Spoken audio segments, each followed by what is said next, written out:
Good morning everybody. कैसे हैं आप लोग?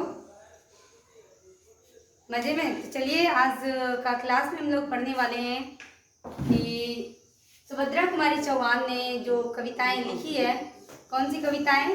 पुत्र वियोग की। और पिछले क्लास में हम लोग पढ़े थे मुहावरे, जो कितने नंबर के पढ़े थे?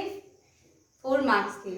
तो उसमें बताया गया था किस तरह से क्वेश्चन पूछे जाएंगे और एग्जाम में कैसे क्वेश्चन आते हैं। ठीक है, तो उसमें सारी बात आप लोगों को बता दी गई है और जो भी थोड़ा सा भी प्रॉब्लम हो तो उसे आप कमेंट बॉक्स में लिख सकते हैं। लिखिए, उम्मीद करेंगे कि फिर नेक्स्ट क्लास में आप लोगों के लिए अच्छी से अच्छी वीडियो तैयार करके ला सकूँ।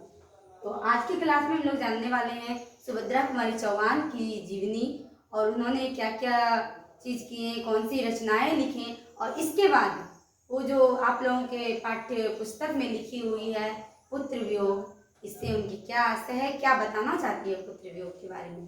बात समझ में आ रही है? तो फिर चलते हैं सुभद्रा कुमारी चौहान। सुभद्रा कुमारी चौहान ने जो कविताएं आप लोग के बुक में लिखी है, कौन सी लिखी है? पुत्र वियोग। क्या लिखी है? पुत्र वियोग का। अब देखिए, इनका जन्म जो हुआ है 16 अगस्त 1904 ईस्वी। कब हुआ है? 16 अगस्त 1904 ईस्वी में इनका जन्म और जन्म स्थान प्रयाग के निहालपुर, इन्हें प्रयाग मोहल्ला पड़ता है, गांव पड़ता है, और निहालपुर क्या पड़ता है? उसका थाना पड़ता है इलाहाबाद जिला और उत्तर प्रदेश में इनका जन्म हुआ था। यहाँ तक समझने में किसी को कोई प्रॉब्लम? तो फिर नेक्स्ट चलते हैं। निधन जब हुआ था, निधन इनका हुआ 15 फरवरी 1948 ईस्वी को बसंत पंचमी के दिन।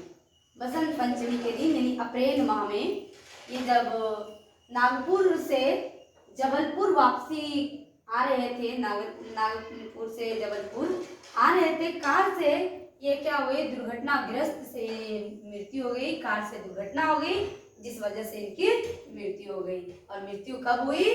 15 फरवरी 1948 ईस्वी में। माता श्रीमती धीराज कुंवर। माता कौन थी? श्रीमती धीराज कुंवर। और पिता ठाकुर रामनाथ सिंह। और पति जो थे इनके वो ठाकुर लक्ष्मण सिंह चौहान। और लक्ष्मण सिंह चौहान थे, लेकिन इनकी शादी कब हुई? ये मध्य प्रदेश से बिलोंग्स करते थे लक्ष्मण सिंह चौहान। इनकी शादी 1919 ईस्वी में हुई। कब? 1919 ईस्वी में, यानी कहे तो 1904 ईस्वी में जन्म हुआ, 1919 ईस्वी में इसकी शादी हुई। 15 साल की उम्र में इनकी शादी हो गई है। किनकी शादी? सुभद्रा कुमारी चौहान की शादी। फिर देखते हैं शिक्षा।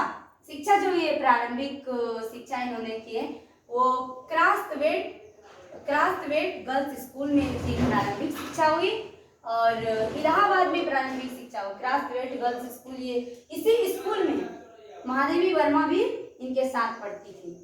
और ये स्कूल इलाहाबाद में है और यहीं पे इनकी प्रारंभिक शिक्षा। इसी स्कूल में प्रसिद्ध कवित्री महादेवी वर्मा और सुभद्रा कुमारी चौहान के साथ हुई, मतलब साथी संगति थी इनकी।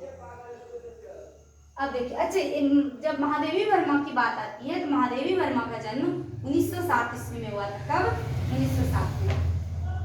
वाराणसी में 9वीं की पढ़ाई की, लेकिन पढ़ाई पूरी नहीं हो पाई। अधूरी पढ़ाई में ही ये पढ़ाई को छोड़ दी और फिर असहयोग आंदोलन में कूद पड़ी।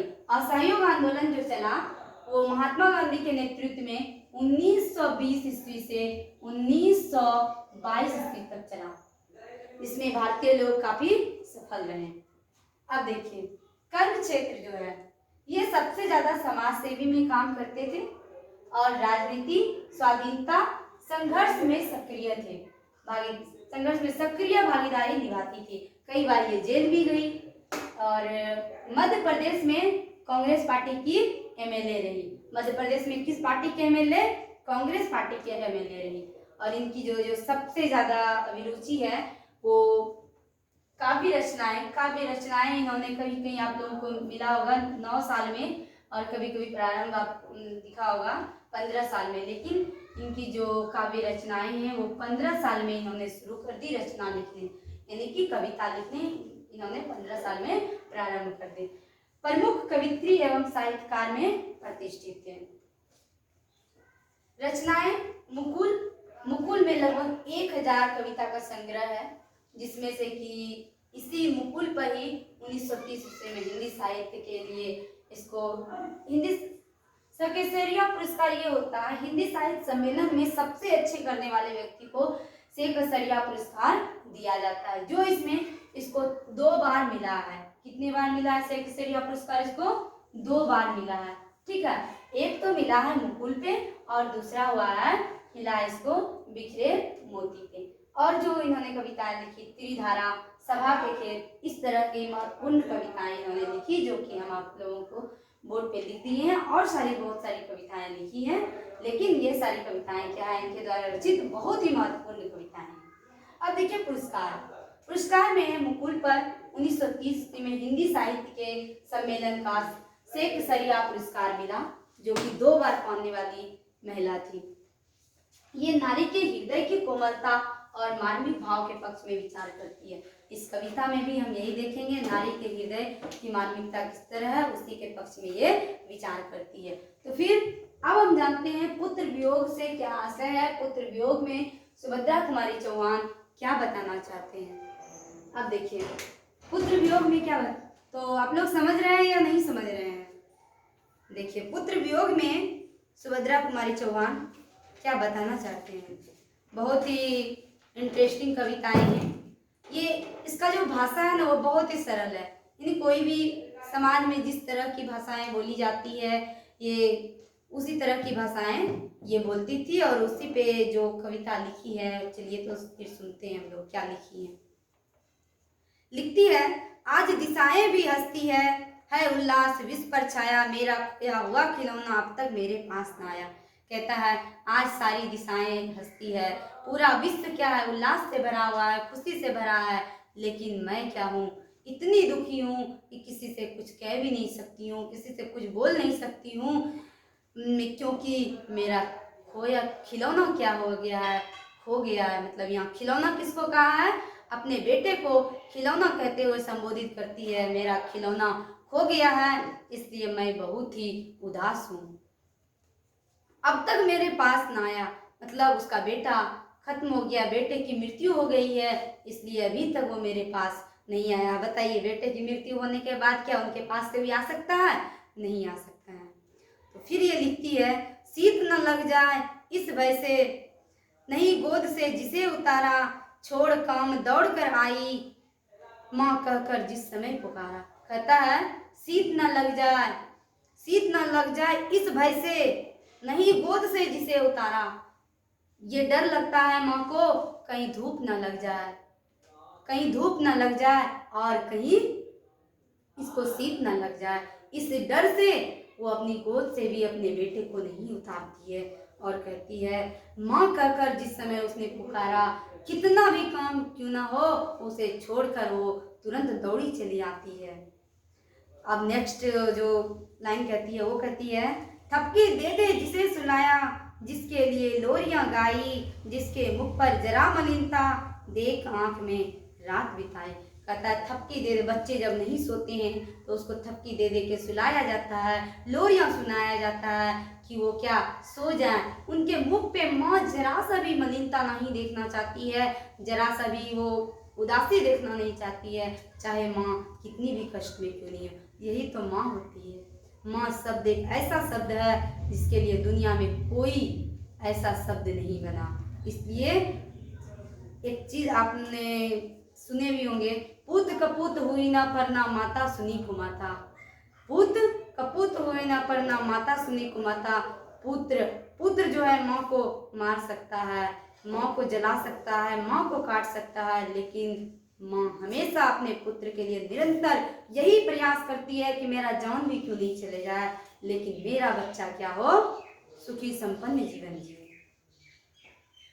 फिर कहता है, जिसके लिए भूल अपनापन पत्थर को भी देव बनाया, कहीं नारियल दूध बतासे कहीं चढ़ाकर शीश नवाया। जिसके लिए पत्थर के भोले बाबा देखे होंगे, उसमें क्या रखा हुआ है? कुछ भी नहीं रखा हुआ, लेकिन उसको क्या बनाया? देवता बनाया और उसका पूजा किए। किस लिए? अपने बेटे के लिए। धूप, बेलपत्र, लड्डू, बतासा, ये सारा चीज चढ़ाते हैं। किनके लिए? पुत्र के लिए। लेकिन फिर भी उसके आगे शीश झुका के कहते हैं कि मेरा बच्चा क्या हो, सुखी संपन्न जीवन जिए। लेकिन फिर भी उस भगवान ने भी कुछ नहीं किया। नेक्स्ट लाइन में लिखते हैं, वो कहती है कि फिर भी कुछ न कर सका, छीन गया खिलौना मेरा, मैं असहाय विवश बैठी रह, उठ गया छौना मेरा। कहता है फिर भी कोई कुछ नहीं कर सका इस दुनिया में। भगवान जिसको हम इतना मानते थे, इतना चाहते थे, लेकिन कुछ नहीं कर सका। मेरा खिलौना खत्म हो गया, मेरा जो बेटा था उसको छीन लेके चला गया। अब मैं विवश हूँ, मेरे लिए बेटे से बढ़ के कुछ भी नहीं है, कोई धन नहीं है, कोई संपत्ति नहीं है, इसलिए कहते हैं मैं विवश बैठी हूँ। अब कहते हैं तड़प रहे हैं विकल प्राण ये, तड़प रहे हैं तो विकल प्राण ये, मुझको पल भर शांति नहीं है, वह खोया धन पा न सकूंगी, इसमें कुछ भी भ्रांति नहीं है। कहते हैं मेरे प्राण क्या हो रहे हैं, तड़प रहे हैं, अंदर से एकदम गलन महसूस होता है, आत्मगलन जिसको कहते हैं वो महसूस होता है। फिर भी मुझको जरा सा भी शांति नहीं है, क्योंकि मेरा बेटा क्या हो गया है, खो गया है। यानी खो गया है क्या, इस दुनिया से चला गया है। वह खोया हुआ धन पा न सकूंगी, इसमें कुछ भी भ्रांति। यह जान भी रहे हैं कि मेरा बेटा कभी जीवित नहीं हो सकता है, कभी मेरे पास आ नहीं सकता है, फिर भी मुझे जरा सा भी शांति नहीं मिल रही है। मैं मन को बार बार समझाती हूँ, लेकिन मेरा मन नहीं मान रहा है, फिर भी रोता ही रहता है, नहीं मानता है मन मेरा, बड़ा जटिल नीरस लगता है सुना सुना जीवन मेरा। कहता है फिर भी रोता ही रहता है, फिर भी हम रोते ही रहते हैं, मन को बहुत समझाते हैं, लेकिन जरा सा भी नहीं मानते हैं। बड़ा जटिल लगता है, एक दिन काटना लगता है कि एक साल के बराबर। ये जिंदगी कितनी कठिन हो गई जब मेरा बेटा मेरे पास से चला गया। सुना सुना जीवन मेरा, लगता है उसको पूरी जीवन ही सुनी है, पूरी जगह अंधेरा ही अंधेरा छा गया है, ऐसा उनको प्रतीत होता है। यह लगता है एक बार यदि पल भर को उसको पा जाती, जी से लगा प्यार से सर सहला सहला उसको समझाती। कहता है यह लगता है एक बार काश मुझे मिल जाए, लेकिन काश का काम कभी नहीं होता है, काश सब दिन दूर ही चला जाता है, काश मिल जाए, लेकिन फिर भी उसको नहीं मिलता है।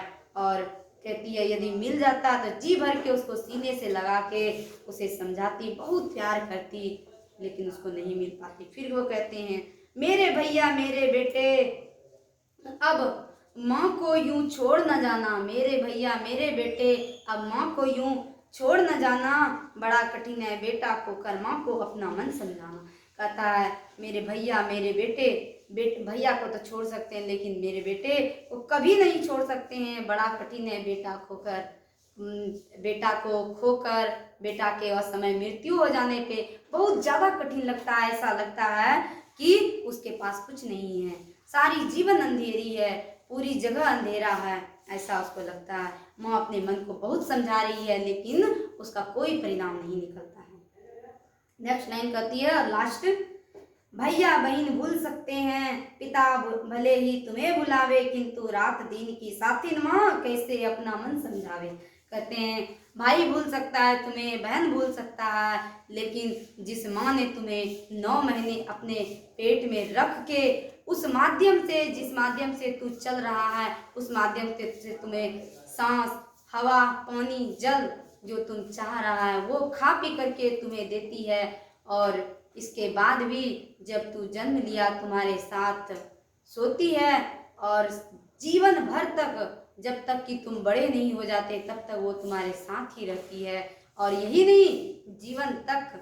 अच्छा, माँ पिता में सबसे ज़्यादा बड़ा रोल माँ का होता है, पिता तो बाद में काम आते हैं जब वो बड़े हो जाते हैं। पिता का कर्म ये है कि वो अपने बच्चे को एक लायक बनाना, लेकिन माँ ही उस बच्चे में सारा संस्कार डालती है, वही कहती है किंतु रात दिन की साथिन माँ कैसे अपना मन समझावे।